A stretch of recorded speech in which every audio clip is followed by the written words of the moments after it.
Eric Muathe, Muathe.com. As a follow-up to the previous video on intraday timing for the Canadian market. Now it's been about 2 hours since I had recorded the previous video, and now we can see that we are seeing what looks like the hour is turning down, or we are having a pullback hour to hour, as you can see right there.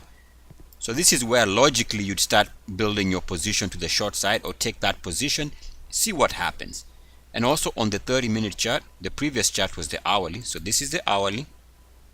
Take a look at the 30-minute chart, and we can see that the 30-minute chart has been pretty much around, hovering around these current levels here, and looks like it is responding already to the line we had drawn previously. So looks like visually we are seeing evidence of this double top playing out. So if you're an intraday trader, this is where you take up a position, ask questions later. Take a look at the 5-minute chart, and remember we talked about the possibility of negative divergence. So if I was a short-term trader, a day trader, I would have already taken the short position, because now we have that confirmed negative divergence. Now what you never really know is whether it's going to work out.